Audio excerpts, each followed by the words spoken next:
নমস্কার।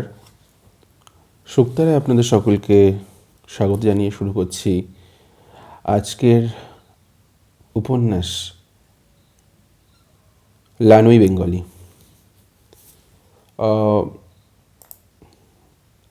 গল্পটি উপন্যাসটি শুরু করার পূর্বে এই উপন্যাস সম্পর্কে কিছু কথা বলে রাখি।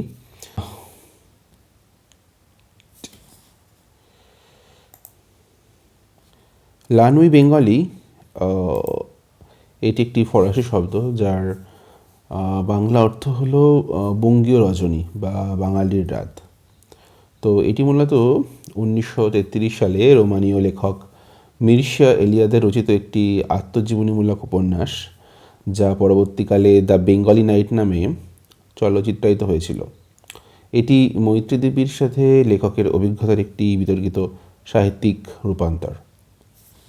তো এর পরিপ্রেক্ষিতে মৈত্রী দেবী 1974 সালে তিনি আরেকটি বই লেখেন। তো সেটি হলো নহন্যতে। সো আমি চেষ্টা করব এই উপন্যাসটি শেষ করার পর, যদি সম্ভব হয়, সেটিও আপনাদের সামনে উপস্থাপন করার। এবং প্রথমেই বলে রাখি, এটা আমি 4টি পর্বে উপস্থাপন করব, কারণ এত বড় একটা উপন্যাস একবারে পড়া না আমার পক্ষে ধৈর্য নিয়ে পড়া সম্ভব, না আপনাদের শোনার। তো সকলের সুবিধার্থে আমি এই উপন্যাসটি 4টে পর্বে উপস্থাপন করব। তো আজকে শুরু হবে পর্ব 1। তো চলুন শুরু করা যাক।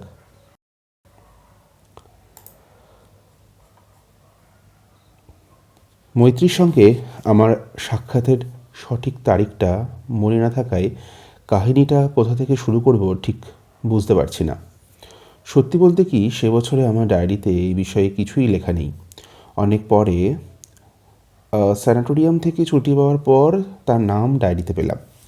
আমি তখন থাকতাম ভবানীপুরে, নরেন্দ্র সেনের বাড়ি। সেটা 1929 সাল। সে বাড়িতে মৈত্রীকে আমি দেখেছি অন্তত 10 মাস আগে। কাহিনী শুরু করার সময় আমার অস্বস্তি একটাই, আমি মৈত্রীর সেই সময়কার মুখ কেন জানি না ঠিক মনে করতে পারছি না। তাছাড়া আমাদের প্রথম সাক্ষাতের সেই বিস্ময়, অনিশ্চয়তা, উদ্বেগ আর উদ্বেলতার কথা আমি কি করে ভাষায় প্রকাশ করব তাও বুঝতে পারছি না। মনের মধ্যে শুধু তার একটা অস্পষ্ট স্মৃতি এতকাল ধরে রেখেছিলাম। অক্সফোর্ড বুক অ্যান্ড স্টেশনারি স্টোরের সামনে মোটরে অপেক্ষমান মৈত্রীর সেই চেহারাটা। তার বাবা আর আমি বড়দিন উপলক্ষে কিছু বই পছন্দ করতে সেখানে ঢুকেছিলাম। মনে আছে, সেদিন তাকে প্রথম দেখে এক অস্বস্তিকর শিহরণ হয়েছিল আমার শরীরে। সঙ্গে সঙ্গে একটা বৃতৃষ্ণা ভাবও এসেছিল। কৌতূহল যে হয়নি এমন নয়, আর কৌতূহলী চোখ দেখেছিল তার কালো রঙের খুব বড় বড় চোখ আর পুরু ঠোঁট। আর দেখলো উন্নত বুক, যা বাঙালি কুমারী মেয়েদের বৈশিষ্ট্য অনুযায়ী খুব দ্রুত বৃদ্ধিপ্রাপ্ত হয়েছে। মৈত্রীর সঙ্গে আমার পরিচয় করিয়ে দেওয়া হলো। আমাকে নমস্কার করার সময় সে যখন কপালে হাত ঠেকালো, আমি দেখলাম তার দুটো নগ্ন বাহু। তার গায়ের রং অনুজ্জ্বল বাদামি, মাটি আর মোমের যেন সংমিশ্রণ। সে সময় আমি থাকতাম ওয়েলেসলি স্ট্রিটের রিপন ম্যানসনে। আমার পাশের ঘরে থাকতো হ্যারনকার। হ্যারন ছিল আর্মি নেভি স্টোর্সের কর্মচারী। আমরা দুজনে ছিলাম ঘনিষ্ঠ বন্ধু। তার সঙ্গে কলকাতার অনেক পরিবারের পরিচয় ছিল। তার সঙ্গে আমি অনেক সন্ধ্যা এইসব পরিবারদের বাড়িতে কাটিয়েছি। সপ্তাহে একদিন যুবতী মেয়েদের আমরা আমাদের নাচের আসরে আনতাম। মৈত্রীর নগ্ন বাহু আর তার অদ্ভুত কালচে বাদামি গায়ের রঙের কথা আমি হ্যারনকে জানাবো ভাবছিলাম। হাত দুটো আমার কাছে সত্যিই পুরুষালী লেগেছিল এবং সেজন্য অস্বস্তিকর মনে হয়েছিল।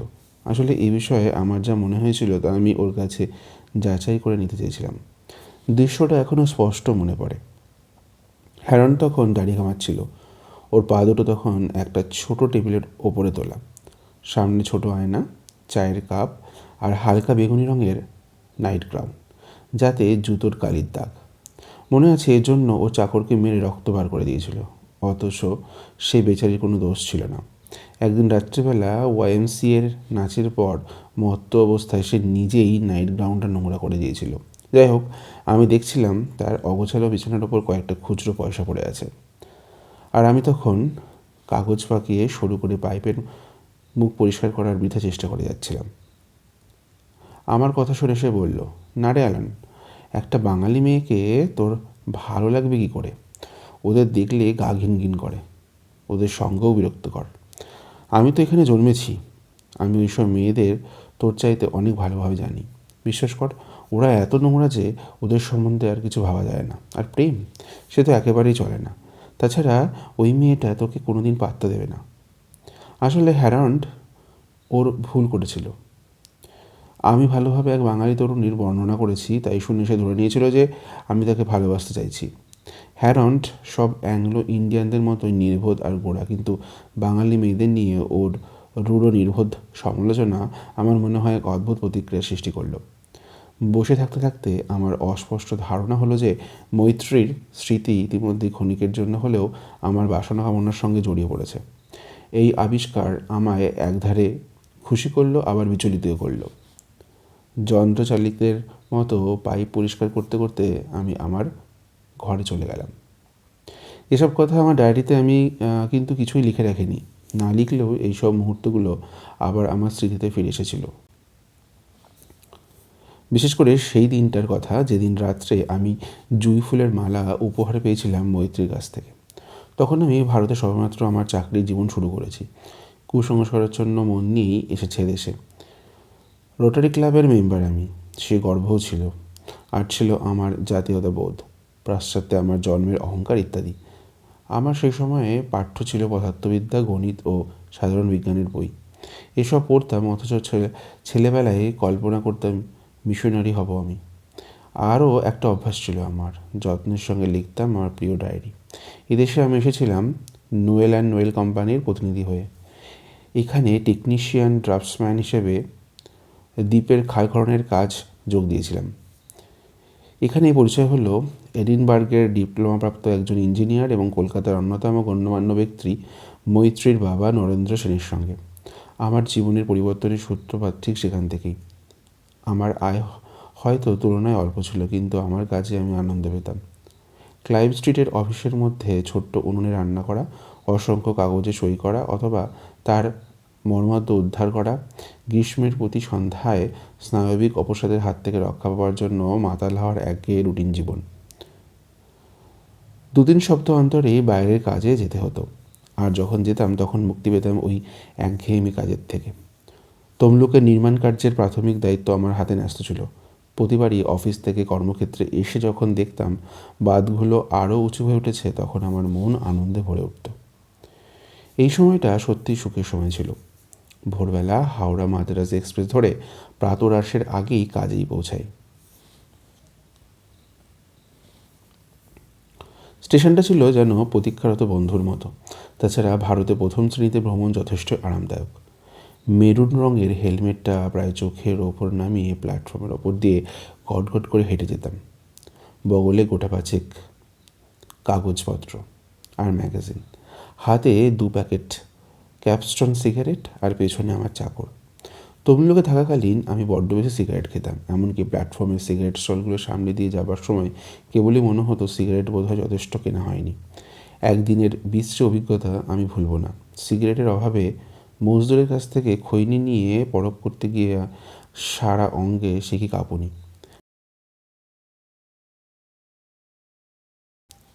আমি কখনোই কামরার সহযাত্রীদের সঙ্গে আলাপ করতাম না। মোট কথা, আমার সহযাত্রী বলতে যারা ছিল তারা অক্সফোর্ডের মাঝারি ধরনের ছাত্র, অথচ এখানকার বড় সাহেব, যাদের পকেটে সর্বদা থাকতো ডিটেকটিভ উপন্যাস। আর নয়তো এমন সব ভারতীয় বড়লোক যারা টাকার জোরে প্রথম শ্রেণীতে ভ্রমণে অভ্যস্ত হলেও ঠিক মতন কোট পরতে আর দাঁত মাজতে শেখেনি। তার থেকে আপন মনে জানলার বাইরে তাকিয়ে বাংলার সমতল ভূমির সৌন্দর্য উপভোগ করা ছিল অনেক আনন্দের। একমাত্র সাদা চামড়ার মানুষ বলেই আমার কর্মক্ষেত্রে ওপর আমার একচ্ছত্র কর্তৃত্ব ছিল।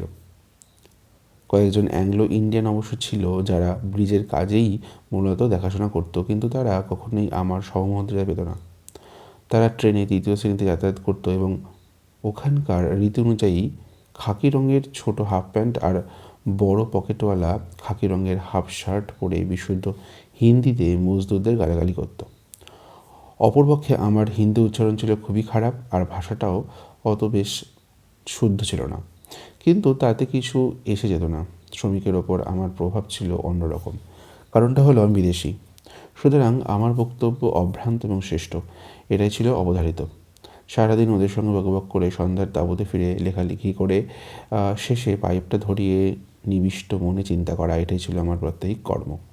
সমুদ্রের ধারে তালগাছের সারি আর উগ্রগন্ধযুক্ত ঝোপঝাড়ওয়ালা এই সমতল জায়গাটায় সাপের উপদ্রব যথেষ্ট থাকলেও আমার খুব ভালো লেগে গিয়েছিল। হট্টগোল কোলাহল থেকে দূরে নির্জন নিস্তব্ধ এই জায়গাটায় আমার মনে এতদিন এত এক অসীম প্রশান্তি।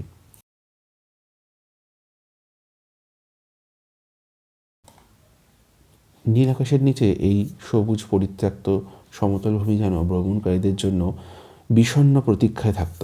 তখনকার দিনগুলো ছিল যেন অবকাশ যাপনের সময়ের মতন আনন্দমুখর, প্রচুর উৎসাহ। আমার ওপর কৃতিত্ব করার কেউ ছিল না।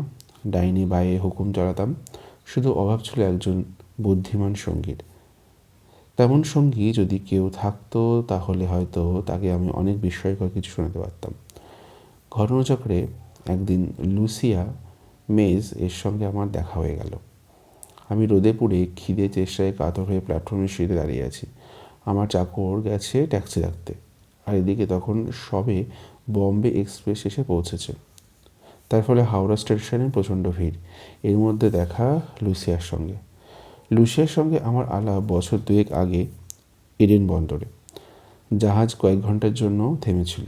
আমি যাব ভারতবর্ষের পথে, আর লুসিয়া মিশরে যাওয়ার জন্য একটা ইটালিয়ান জাহাজের অপেক্ষায়। সেদিনও সে ছিল একটু বেশি মাত্রায় দাম্ভিক, তবু তীক্ষ্ণ বুদ্ধিসম্পন্ন। সে তখন একটা অর্থনৈতিক প্রবন্ধ লিখছিল, দেশের মূল্য তালিকা আর সেই বন্দরের মূল্য তালিকার তুলনামূলক পর্যালোচনা করে। লুসিয়ার পর্যবেক্ষণ ক্ষমতা ছিল অসাধারণ।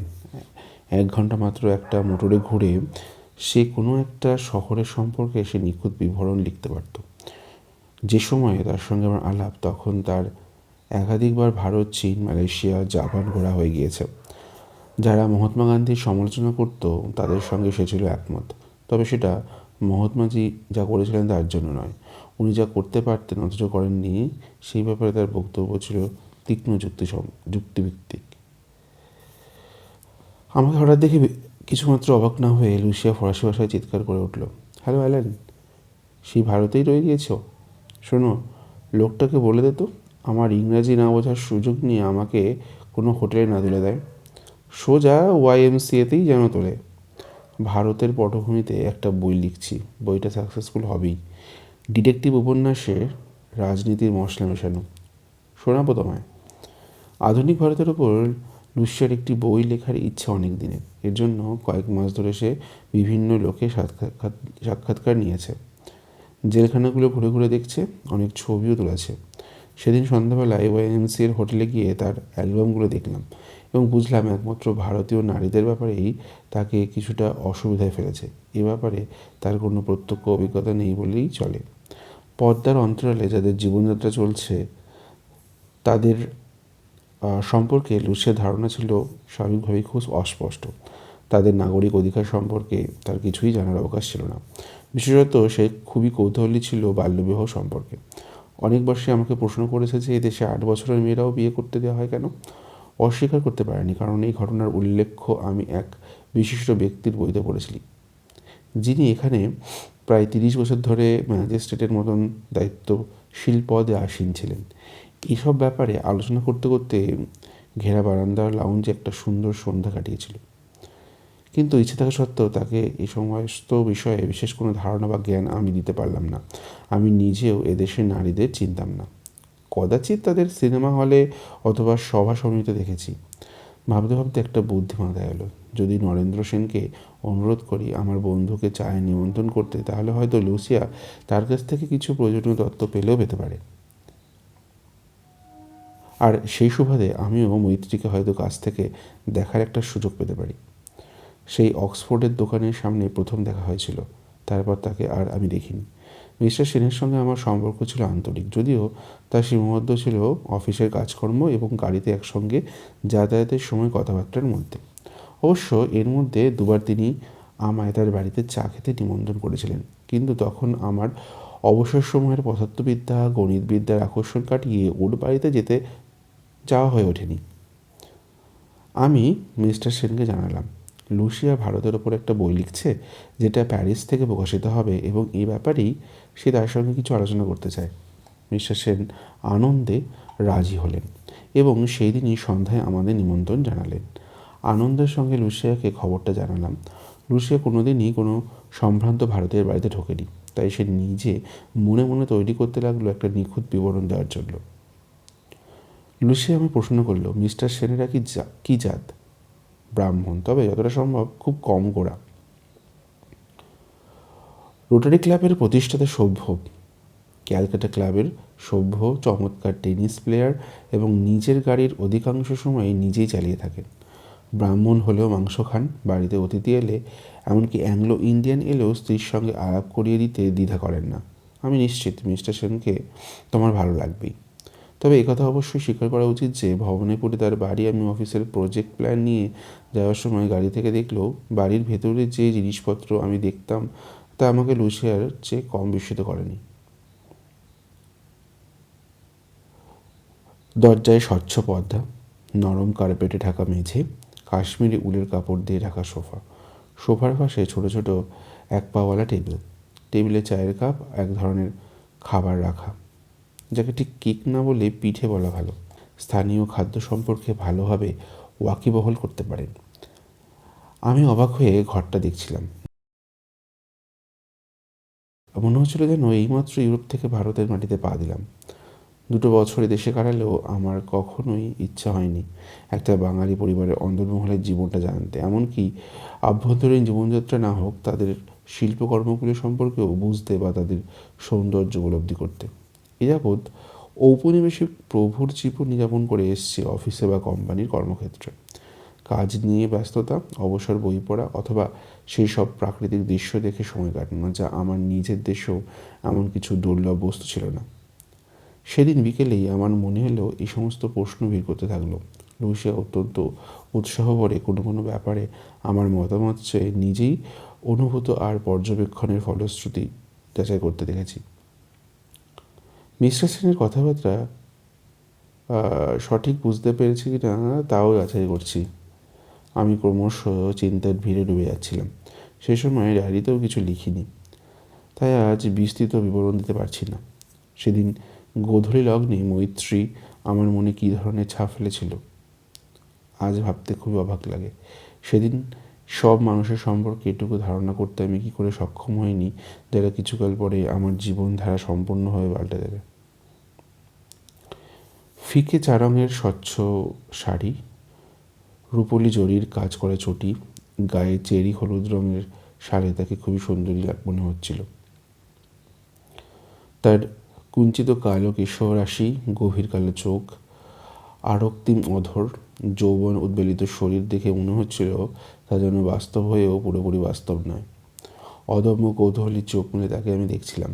রেশমের মতো লঘু তার অঙ্গ সঞ্চালন, লজ্জা জড়িত ভয় মিশ্রিত মৃদু হাসি, নতুন নতুন স্বরধ্বনিতে বেজে ওঠা কণ্ঠস্বর, সব কিছু দেখে মনে হচ্ছিল এই মহান সৃষ্টির মধ্যেই হয়তোবা রহস্য লুকিয়ে আছে। মৈত্রের ইংলিশ ছিল বিশুদ্ধ কিন্তু স্কুল ঘেঁষা, কিন্তু যতবারই সে মুখ খুলেছিল আমি আর লুসিয়া তার দিকে না তাকিয়ে পারছিলাম না। চায়ের স্বাদ ছিল আশাতীতভাবে উপাদেয়। প্রত্যেকটা খাবার চেখে চেখে লুসিয়া সেগুলি সম্পর্কে প্রশ্ন করে জ্ঞাতব্য তথ্য টুকে নিচ্ছিল। প্রশ্ন করছিল ভাঙা ইংরেজিতে। মিস্টার সেন অবশ্য বলছিলেন যে তিনি ফরাসি বোঝেন। তাকে 2 বার প্যারিসে কনফারেন্সে যোগদান করতে হয়েছে এবং লাইব্রেরিতে কিছু ফরাসি উপন্যাসও আছে। লুসিয়া তাকে অত্যন্ত চলতি ফরাসিতেও মাঝে মাঝে প্রশ্ন করছিল, আর মিস্টার সেন তার উত্তরে মৃদু হেসে তা বটে গোছের উত্তর দেখাচ্ছিলেন, আর আমাদের দিকে দেখাচ্ছিলেন পরম পরিতৃপ্তি দৃষ্টিতে। লুসিয়া হঠাৎ মৈত্রীর পোশাক আর অলংকার কাছ থেকে দেখতে চেয়ে বসল। মিস্টার সেন সানন্দে রাজি হলেন, কিন্তু মৈত্রী ভয় পেয়ে জানলার দিকে সরে গেল। ভয়ে তার ঠোঁটটা তখন কাঁপছিল। লুসিয়া ওর কাছে গিয়ে অলংকারগুলো হাত দিয়ে স্পর্শ করে গভীর বিস্ময় প্রকাশের সঙ্গে অসংখ্য প্রশ্ন করে চলছিল। আর উত্তরগুলো টুকে নিচ্ছিল। মৈত্রীর পা থেকে মাথা অবধি কাঁপছিল। আর সে কোনো দিকে আর সে কোন দিকে যে তখন দৃষ্টি রাখবে তা বুঝে উঠতে পারছিল না। একসময় তার চোখে আমার চোখ পড়ল। তার চোখে চোখ রেখে আমি মৃদু হেসে ইঙ্গিতে তাকে আশ্বস্ত করলাম। সে আমার দিকে এক দৃষ্টিতে তাকিয়ে রইল এবং ক্রমশ শান্ত হয়ে এলো। মনে এলো যেন সে খুঁজে পেয়েছে তার নির্ভরতার বন্দর। কতক্ষণ যে তাকিয়েছিল তা বলতে পারবো না, কিন্তু এটুকু বলতে পারি এ যাবৎ বিনিময় করা দৃষ্টির সঙ্গে সে দৃষ্টির কোনো মিল ছিল না। লুসিয়ার দেখা শেষ হলো। মৈত্রী তার জায়গায় ফিরে এলো, কিন্তু পরস্পরের দিকে তাকানো আমার সেই মুহূর্ত রয়ে গেল অতি গোপন আর উষ্ণ এক অভিজ্ঞতা।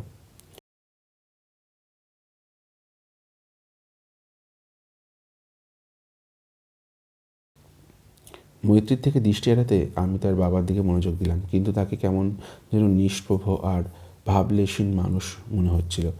কাছ থেকে তাকে আমি পর্যবেক্ষণ করতে লাগলাম। প্রকাণ্ড একটা মুখে বড় বড় দুটো কুতকুতে চোখ, কালো মাথাটা যেন একটা হাড়ির মতো, নিচু কপাল, কালো কয়লার মতন কোঁকড়ানো চুল, ঝোলা কাঁধ, বেরো ভুঁড়িয়ালা পেট, বেটে পা।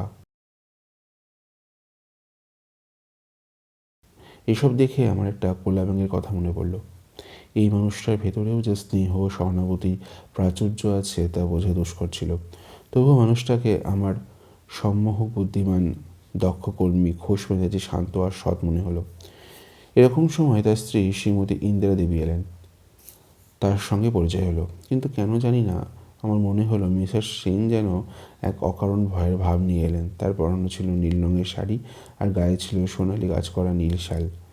তার পায়ে কোনো জুতো ছিল না। পায়ের পাতা আর আঙুল ছিল আলতা রঞ্জিত। তিনি ইংরেজি প্রায় জানতেন না বললেই হয়, আর বোধহয় সেজন্যই কথা বলতে মৃদু হেসে প্রত্যুত্তর দিচ্ছিলেন। সেদিন বোধহয় তিনি খুব পান খেয়েছিলেন, তাই তার ঠোঁট ছিল রক্তিম। তাকে এত কম বয়সী, লজ্জাশীল আর সজীব লাগছিল যে তাকে অনায়াসে মৈত্রীর না বলে বড় বোন হিসাবে চালিয়ে দেওয়া যেত। তার মেজ মেয়ে শুভ সেই সময় ঘরে এলো। তার বয়স আন্দাজ 10-11 হবে। চুল ছোট করে ছাঁটা, ইউরোপিয়ান পোশাক পরা, কিন্তু পায়ে কোনো জুতো ছিল না। তার নগ্ন পা, বাহু সুন্দর কালচে মুখ আমাদের দেশের বোহেমিয়ান মেয়েদের কথা মনে পড়িয়ে দিল। এর মধ্যে একটা অঘটন ঘটে গেল। তার অন্নপুচ্ছ বর্ণনা দেওয়া আমার পক্ষে দুঃসাধ্য। ঘরের মধ্যে 3টি মহিলা প্রায় গা ঘাঁচাঘাঁচি করে দাঁড়িয়েছে। সবার মুখের বাইরের লোকের সামনে দাঁড়ানোর জন্য এক ভয়াবতা, আর মিস্টার সেন তাদের স্বাভাবিক হতে আর কথা বলবার প্রচেষ্টা ব্যস্ত। মিসেস সেন চা পরিবেশনের দায়িত্ব নিয়েছিলেন, কিন্তু হঠাৎই মত পাল্টে তিনি বড় মেয়েকে বললেন আমাদের চা দিতে। জানি না কার দোষে অঘটন ঘটল। হঠাৎ চায়ের পট উল্টে গিয়ে পড়ল লুসিয়ার প্যান্টের ওপর। গরম চায়ে ভিজে গেল তার প্যান্ট। তাকে সাহায্যের জন্য সবাই ঝাঁপিয়ে পড়ল। মিস্টার সেন তার শান্ত ভাব হারিয়ে চিৎকার করে বাংলায় সবাইকে প্রচণ্ড বকাবকি করতে শুরু করলেন। লুসিয়া ফরাসিতে কিছুই হয়নি বলে সবাইকে শান্ত করার চেষ্টা করতে লাগলো, কিন্তু কে তার ভাষা বুঝবে বা কথা শুনছে? মিস্টার সেন ভাঙা ফরাসিতে লুসিয়ার কাছে ক্ষমা চেয়ে নিয়ে তাকে অন্য জায়গায় বসতে অনুরোধ করলো। সোফার রেশমে ঢাকনা বদলাবার জন্য মেয়েরা ব্যস্ত হয়ে পড়ল। মিস্টার সেন ক্রমাগত তাদের বকতে যেতে শুরু করলো। পক্ষান্তরে আমার আর লুসিয়ার অবস্থা হলো শোচনীয়। সে মুহূর্তে আমাদের যে কী করণীয় আমরা তা বুঝে উঠতে পারছিলাম না। যদিও ফেরবার পথে লুসিয়া ঘটনাটা নিয়ে দারুণ হাসাহাসি করছিল, কিন্তু ঘটনাটা ঘটবার সময় তার মুখে যা হয়েছিল তা দেখবার মতো। সে সময় একমাত্র মিসেস সেনকেই দেখছিলাম অচঞ্চল। কথাবার্তা আর বেশিক্ষণ জমেনি। মিস্টার সেন লুসিয়াকে তার কাকার কথা বললেন। তার কাকা ছিলেন সংস্কৃত পণ্ডিত, সরকারি স্বীকৃতিও ছিল তার। কাকার সংগ্রহে বহু প্রাচীন সংস্কৃত পুঁথি দেখালেন। আমরা তাদের পারিবারিক ছবি অ্যালবাম দেখলাম। পরে ওই সংগ্রহের প্রাচীন ছিল শিল্প নিদর্শনও কিছু দেখালেন। জানলার বাইরে বাড়ির উঠোনটা দেখা যাচ্ছিল। উঁচু পাঁচিল দিয়ে ঘেরা, ছোট ছোট পাতাবাহারি গাছ, লতানে গাছের ফুল। আর একদিকে একটা তাল গাছ মাথা তুলে স্থায়িত্ব জানান দিচ্ছিল। হাওয়ায় তার পাতা কাঁপছিল। এতদিন কলকাতায় আছি, কিন্তু এই নিস্তব্ধ অন্তর্মহলের অভ্যন্তরে কোথা দিয়ে যেন এক আনন্দ স্রোত বয়ে যাচ্ছিল, তা আমার সম্পূর্ণ অজানা ছিল। বারান্দা দিয়ে হেঁটে বেরিয়ে আসছি, এমন সময় হঠাৎ সেই স্তব্ধতা ভেঙে ভেসে এলো এক সম্বলিত হাসির রোল। মহিলা শিশু কণ্ঠে সেই হাসির আওয়াজ সরাসরি আমার হৃদয় ছুঁয়ে গেল। শিহরণ এলো শরীরে মনে। ফিরে তাকাতে আমার চোখ পড়ল এক অদ্ভুত দৃশ্য। প্রায় বিবস্ত্র মৈত্রীর অপুর হয়ে পড়েছে উঠোনের সিঁড়ির ধাপে, চুলগুলো মুখের ওপর, হাত দুটো বুকের কাছে। হাসি দমকে তার শরীর কাঁপছে। হাসতে হাসতে সে গোড়ালির এক এক ঝটকায় পায়ের চটি ছুঁড়ে ফেলে দিচ্ছিল সামনের দেওয়ালের দিকে। তাকে এই অবস্থায় দেখে আমার যেন আঁশ মিটছিল না। মনে হচ্ছিল সেই কয়েক মিনিট সময়ে অনন্তে পর্যবসিত হোক। তার হাসি, শৃঙ্খলমুক্ত দেহের বর্ণ আগুন, এসব দেখা উচিত ছিল কিনা আমি জানি না, তবে সে জায়গা থেকে নড়বার শক্তিও যেন আমার ছিল না। অনেক ঘর পার হয়ে সদর দরজা অবধি আসার পরও উদ্দাম হাসির শব্দ শোনা যাচ্ছিল। তখন আমি তমলুকে বাঁধ নির্মাণ ক্ষেত্রে তাঁবুতে থাকতাম। দিন দুয়েক আগে জরিপের কাজ মোটামুটি শেষ হয়ে গেছে। ফলত অ্যাংলো ইন্ডিয়ান মহলে যা হয়, সারা রাত ধরে হইহুল্লো চলছে, নাচ গান, তার সঙ্গে অফুরন্ত মদ। মেয়েরাও ছিল। রাতের শেষের অন্ধকারে থাকতে থাকতেই লেকে বেড়াতে যাওয়া। গত মার্চ মাসের ঘটনাটা মনে পড়ল। এটি হেয়ারিংয়ের সঙ্গে আমার তর্ক বেঁধেছিল। তর্ক থেকে তা ঘুষোঘুষি অবধি গিয়েছিল। নরিনের সঙ্গে প্রেম পর্বেও সে সময়কার ঘটনা। উঠতি যৌবনের প্রেমের উচ্ছ্বাস যেরকম হয় আর কি, যখন ইচ্ছে জড়িয়ে ধরা, চুমু খাওয়া, এই অবধি। নদীর ধারে এক হাতে পাইপ, অপর হাতে ছড়ি নিয়ে ধীর পায়ে বেড়াচ্ছিলাম। সূর্য তখনও আকাশে আগুন ছড়ায়নি। বাতাসে ধুনো আর দারচিনির মিষ্টি গন্ধ। বড় বড় কাঠগোলাপ গাছের তলায় পাখিদের কিচিরমিচির। বিস্তীর্ণ তটভূমিতে কেউ কোথাও নেই, আমি একা। এই একাকিত্বই যেন শাশ্বত। একাই এই পৃথিবী ছেড়ে চলে যেতে হবে, সে চিন্তা কিছু আমার মনে বিষাদ এনে দিয়েছিল। সেই সমতল ভূমির মতো আমার মন ছিল শান্ত এবং তৃপ্ত। জানি না কোন বোধ আমাকে আচ্ছন্ন করেছিল। মনে হচ্ছিল আমি যেন সব কিছুই করতে পারি। আমি সর্বশক্তিমান, অথচ আমি সব কামনা থেকেই বিযুক্ত একটা অস্তিত্ব। সেই বিস্ময়কর জগতে আমার একাকিত্বের তীব্রতা আমাকে একেবারে অন্যমনস্ক করে দিচ্ছিল। ভাবছিলাম, হ্যারন, নরিন, এইসব মানুষের কথা, কি করে এরা আমার জীবনের সঙ্গে জড়িয়ে পড়ল। ঈদের মতো গতানুগতিক আর প্রাণহীন জীবন তো আমার নয়। একদিকে একাকিত্ব, অন্যদিকে শান্তির তৃষ্ণা। এই নিয়ে নিজের ডেরায় ফিরে এলাম। ভাবতে ভালো লাগছিল যে আরও এক সপ্তাহ এই তাঁবুতেই থাকতে পারবো। ইলেকট্রিক বাল্ব দেখতে হবে না, পত্রপত্রিকার খবর আমার শান্তিতে বিঘ্ন ঘটাতে এসে হাজির হবে না। এক সময় আমার বেয়ারা এসে ঢুকলো, তার হাতে কলকাতা থেকে আসা একটা টেলিগ্রাম। অফিসের কাজকর্ম সম্পর্কে কিছু নির্দেশ আন্দাজ করেই ওটা সঙ্গে সঙ্গে খোলার প্রয়োজন বোধ করিনি। কিছুক্ষণ বাদে অবসর পেয়ে যখন ওটা খুললাম এবং পড়লাম, তখন কিছুক্ষণের জন্য আমার মাথা যেন ফাঁকা হয়ে গেল। নরেন্দ্র সেনও টেলিগ্রাম পাওয়া মাত্র আমায় কলকাতা ফেরার নির্দেশ দিয়েছিল। বাধ্য হয়ে সেই দিনই বিকেলের গাড়িতে রওনা হতে হলো। জানালা দিয়ে সরে যেতে লাগলো দৃশ্যাবলী, আমার প্রিয় দৃশ্যাবলী। কুয়াশাচ্ছন্ন সমতল ভূমিতে তখন পড়েছে শ্রেণীবদ্ধ গাছের নিবৃত স্বল্প ছায়া। মন ভারী হয়ে উঠল। সকালের কথা মনে পড়ছিল বারবার, আলোকিত আমার সেই আবুতে। আরও ইচ্ছে করছিল কান পেতে লক্ষ লক্ষ ঝিঝি পোকা আর লক্ষ লক্ষ পঙ্গপালের ডাক শুনতে শুনতে ঘুমিয়ে পড়তে। দেখা হওয়ার পর মিস্টার সেন বললেন, অ্যালেন, তোমার জন্য একটা ভালো খবর আছে। ল্যাম্পডিং সদিয়ার রেল লাইন বসানোর কাজ চলছে। পাহাড়ি জমি, কালভার্ট তৈরি, সঠিক বেনজিং, এইসব ব্যাপার তত্ত্বাবধানের জন্য একজন দক্ষ লোকের প্রয়োজন। আমার ব্যক্তিগত দায়িত্বে আমি কাউন্সিলের কাছে তোমার নাম সুপারিশ করেছিলাম, এবং সুখবর হচ্ছে যে তা গৃহীত হয়েছে। তোমার এখন কাজ হচ্ছে পরবর্তী লোকটাকে তোমার কাজকর্ম বুঝিয়ে দেওয়া। তোমার জিনিসপত্র গোছগাছ করার জন্য তুমি হাতে মাত্র 3 দিন সময় পাচ্ছ। মিস্টার সেনের মুখ স্নেহে উজ্জ্বলিত, কিন্তু আমি অস্বস্তিতে পড়েছিলাম। পরে জেনেছিলাম যে কোম্পানির কাজে আমাকে যেতে হচ্ছিল। তারা ছিল স্বরাজ্য পার্টির সমর্থক। তারা চেয়েছিল কোনো ভারতীয়ই ওই পদে দায়িত্বে থাকুক। শ্বেতকায় হিসাবে আমার সমর্থন করায় মিস্টার সেনকে নাকি কাউন্সিলের জোর লড়াইয়ের মুখোমুখি হতে হয়েছিল। আমার নতুন পদটা ছিল আমার আগের পদের চেয়ে অনেক গুরুত্বপূর্ণ এবং মাইনেও ছিল অনেক বেশি। 250 টাকার বদলে এখন আমার মাইনে হলো 400 টাকা, যা নোয়েল অ্যান্ড নোয়েল কোম্পানির একজন প্রতিনিধির মাইনের চেয়েও বেশি। যদিও আমায় কাজ করতে হবে অসমের অস্বাস্থ্যকর অনুন্নত এলাকায়, তবুও আমার প্রকৃতিপ্রেমী শেষ পর্যন্ত জয়ী হলো। ভারতে এসেছিলাম যে প্রকৃতির টানে তা বোধহয় পূর্ণ হতে চলেছে। এইভাবে আমি মিস্টার সেনকে আন্তরিক ধন্যবাদ জানালাম। মিস্টার সেন আমার কাঁধে হাত রেখে বললেন, অ্যালেন, আমি ও আমার স্ত্রী আমরা সবাই তোমাকে খুব ভালোবাসি। তোমার কথা প্রায় আমাদের মধ্যে আলোচনা হয়। তুমি বাংলা জানলে দারুণ ভালো হতো।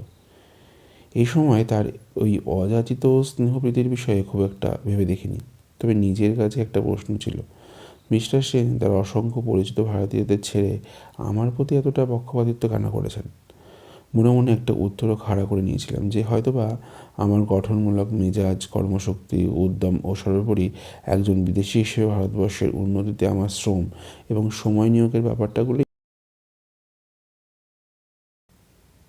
তাকে আমার প্রতি আকৃষ্ট করেছিল। যাই হোক, যথাসময়ে হ্যারন খবরটা পেল এবং সঙ্গে সঙ্গে আমার পদোন্নতি, বেতন বৃদ্ধি উপলক্ষে চায়নাটাউনে একটা পার্টির দাবি জানালো। স্বাভাবিকভাবেই কিছু অ্যাংলো যুবতীকেও দলে নিতে হলো। দুটো গাড়িতে ঠাসাঠাসি করে আমরা বেরিয়ে পড়লাম। হইচই আর হাসি ঠাট্টা করতে করতে আমাদের দল সশব্দে নিজেদের অস্তিত্ব খুব বেশি করে জানান দিতে দিতে ক্রমশ পার্ক স্ট্রিট থেকে চৌরঙ্গি রোডে এসে পড়ল। চৌরঙ্গি রোডে সেই গাড়ি দুটো দৌড় প্রতিযোগিতায় নেমে পড়ল। অবশ্য দোষ আমাদেরই। উভয় গাড়ির যাত্রীরাই নিজেদের ড্রাইভারদের উত্তেজিত করছিল। আমি যে গাড়িটায় ছিলাম তার ড্রাইভার আবার ফরাসি ভাষা জানে। যুদ্ধের সময় সে কিছু দিন ফ্রান্সে ছিল। আমার কোলের ওপর বসেছিল গার্দি। গাড়ির উন্মুক্ত গতিতে ভয় পেয়ে গার্দি আমায় জড়িয়ে ধরে বারবার বলছিল যে সে পড়ে যাবে। আমি পড়ে যাব? তোমার কিছু যায় আসে না আমি পড়ে গেলে? ধর্মতলায় মোড়ে এসে আমাদের গাড়ি থামতে বাধ্য হলো, কারণ একটা ট্রাম তখন রাস্তা জুড়ে চলছে। অপর গাড়িটা ট্রামের আগেই বেরিয়ে গেছে। আর ঠিক সেই সময় অঘটনটি ঘটল। মিস্টার সেনের গাড়ি একেবারে আমাদের গাড়ির পাশ ঘেঁষে দাঁড়ালো। নরেন্দ্র সেন, তার স্ত্রী এবং মৈত্রী সেই গাড়িতে। খানিকটা ভয়, লজ্জা আর অস্বস্তিতে আমার অবস্থা তখন শোচনীয়। আমি কোনো রকমে তাকে নমস্কার জানালাম। মিস্টার সেন প্রত্যুত্তরে একটা ব্যঙ্গের ভঙ্গিতে মৃদু হাসলেন। মিসেস সেন যদিও আমার দিকে তাকিয়ে হাসলেন, কিন্তু তার চোখে মুখে তখন আতঙ্ক আর বিস্ময় যথেষ্ট প্রতীয়মান ছিল। একমাত্র মৈত্রী মাথায় হাত ঠেকিয়ে আমায় নমস্কার জানালো। মনে হলো ও বেশ উপভোগ করছে ব্যাপারটা। আমার চারপাশের সঙ্গী সাথী আর কোলের ওপর বসা মেয়েটিকে দেখে ওকে ভারতীয় কায়দায় প্রত্যাভিমান জানাবার ইচ্ছে হয়েছিল, কিন্তু আমার হাস্যকর অবস্থা কথা বিবেচনা করে বিরত হলাম। যতক্ষণ না আমাদের গাড়ি পুনরায় যাত্রা শুরু করলো ততক্ষণ যে আমার কি অস্বস্তিকর সময় কাটলো কি বলবো। ঘাড় উঁচু করে আমি দেখতে পাচ্ছিলাম মৈত্রীর হালকা চা পাতা রঙের শাল বাতাসে উঠছে। একজন কালা আদমিকে আমি শ্রদ্ধা জানালাম দেখে আমার ওপর অন্যদের টিটকিরির বন্যা বয়ে গেল। একটা দুষ্টুমির খোঁচা মেরে কার্তি বলল, কাল থেকে হয়তো দেখবো অ্যালেন ভোরবেলা উঠে গঙ্গা স্নান করছে। হ্যারন জানতে চাইল কী করে আমি একটা নিগার পরিবারের সঙ্গে ঘনিষ্ঠ সম্পর্ক রেখে চলছি, কিন্তু আমাদের ড্রাইভারটা গোড়া থেকে পুরো ব্যাপারটা লক্ষ্য করছিল। এই ঘটনায় তার প্রচণ্ড আনন্দ হয়েছিল। হোটেলের সামনে যখন তার ভাড়া মেটাতে যাচ্ছিলাম, সে ফরাসিতে আমায় বলল, ভীষণ ভালো লাগলো সাহেব, বাঙালি মেয়েটা আপনারই হবে, বহুত আচ্ছা। পরদিন সকালে নরেন্দ্র সেনের সঙ্গে দেখা হওয়ার সঙ্গে সঙ্গে তিনি আমায় খুব স্বাভাবিক কণ্ঠে জিজ্ঞাসা করল, কাল সঙ্গে কারা ছিল? আমার কয়েকজন বন্ধু স্যার। আর সুন্দরী মহিলাটি? তুমি কি ওকে ভালোবাসো? মিস্টার সেন, ওই মেয়েরা ভালোবাসার পক্ষে খুব সস্তা। আমার চাকরি উপলক্ষে আমি বন্ধুদের একটা পার্টি দেবো বলেছিলাম। আমরা অনেকজন ছিলাম, 3টে গাড়ি ভাড়া করতে অনেক খরচা বেড়ে যেত, তাই দুটো গাড়িতেই আমরা ঠাসাঠাসি করে। স্যার, কোনো খারাপ উদ্দেশ্য বা কথাবার্তা আমি অতিরিক্ত সাবধানতা তার দৃষ্টি এড়িয়ে যায়নি। তিনি আমার কাঁধে একটা হাত রেখে বললেন, অ্যালেন, তোমার সামনে কিন্তু অন্য রাস্তা খোলা আছে। অ্যাংলো ইন্ডিয়ানদের মেশে থাকার ফলে তোমার রুচি এবং কৌলিন্য দুই ক্ষুণ্ণ হয়েছে। এই জীবন খুব মর্যাদার নয়। আর একটা কথা, এইভাবে এদের সঙ্গে জীবন কাটালে তুমি কিন্তু কোনোদিনই ভারতকে ভালোবাসতে পারবে না। আমার ব্যক্তিগত জীবনযাপন পদ্ধতি মিস্টার সেনের আগ্রহ দেখে আমি আশ্চর্য হলাম। তিনি যে এসব নিয়েও ভাবেন তা আমি কখনো ভাবিনি। এই যাবৎ তিনি আমার কাছে যা জানতে চেয়েছেন, অর্থাৎ ব্যক্তিগত প্রশ্ন করেছেন, তা আমি তা আমি এখানকার খাদ্যে অভ্যস্ত হতে পারছি কি না, ভালো চাকর পেয়েছি কি না, এখানকার এত গরম বা শব্দে আমার কষ্ট হচ্ছে কি না, অথবা আমি টেনিস খেলতে কেমন পারি ইত্যাদির মধ্যে সীমাবদ্ধ ছিল। যাই হোক, আবার কাজের মধ্যে ঝাঁপিয়ে পড়তে হলো। এক গাদা কাগজপত্র সই করা বাকি ছিল। যাওয়ার আগে মিস্টার সেন আমাকে রোটারি ক্লাবে লাঞ্চে নিমন্ত্রণ করলেন। আমি নানা অজুহাতে নিমন্ত্রণ এড়ানোর চেষ্টা করলাম, কিন্তু তিনি কোনো কথা শুনলেন না। নির্ধারিত দিনে ক্লাবের একটা বিশেষ ঘরে আরও কিছু গণ্যমান্য ব্যক্তির উপস্থিতিতে মিস্টার সেন আমার পরিচয় দিতে গিয়ে সে সংক্ষিপ্ত ভাষণ দিলেন। তাতে আমার যথেষ্ট আনন্দ আর গর্ব হচ্ছিল। সেই রাত্রে আমি শিলং যাত্রা করলাম।